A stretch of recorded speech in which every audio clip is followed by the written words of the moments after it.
ISD. The book issue started to come up, and we immediately went to work on these things. And I will also tell you that this is just Skeeter talking.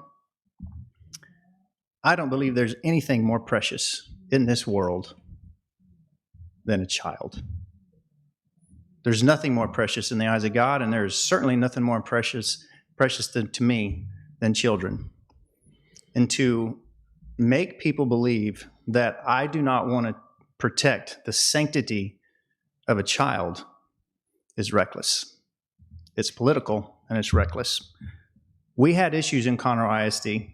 I will tell you, as a school board member, we're interested in balancing the budget, hiring and firing a superintendent, policy and procedure, all of those things. These book issues started coming to our attention, and we immediately got to work. Said, well, what is our current policy? Yes, ma'am, we did.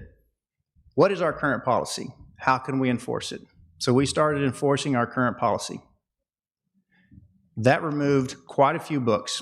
We also put safeguards in for books that are being donated. And we also put safeguards in when publishers had their own ability to replace books. Whenever they ran out of stock, they were able to substitute a book without us even knowing about it. So we had to find out what's going on and put those things in place. Then we tried to determine, well, we need to strengthen our own policy. And we did strengthen our own policy back in October of last year.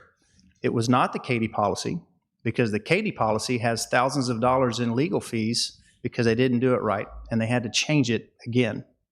Also, HB 900, which was coming out, which we appreciate and we wanted to follow, was not fully, we didn't understand everything about it. In other words, it had been written, but it had not been translated just yet. So we said, well, let's wait to change our policy until we have all of the facts. That's how I operate. I want all of the facts, so we do this and we do it right, and we only have to do it one time. And we changed that policy in October of this last year.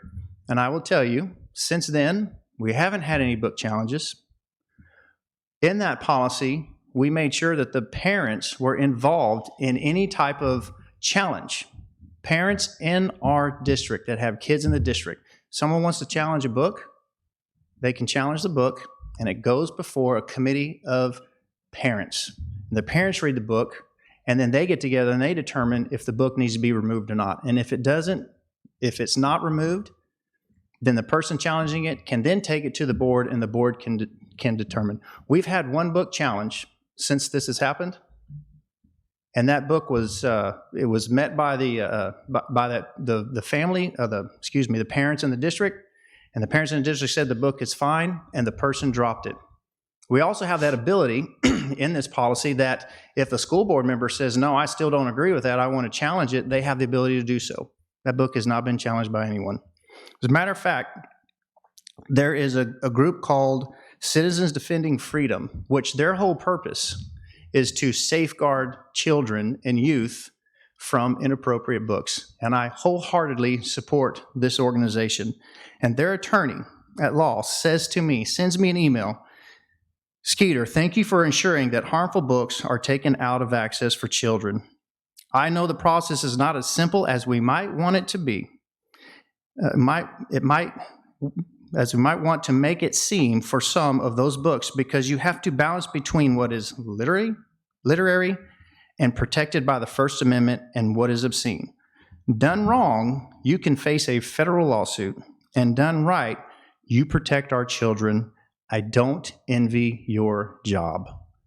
As the school board president, I took on that job and I fixed this problem, and we are continuing to comb through our books to make sure that these things are not taken care of. And it would be nice if the state rep would get behind and support us in these efforts instead of attacking and painting pictures that we are for putting pornography in front of kids. No one's accusing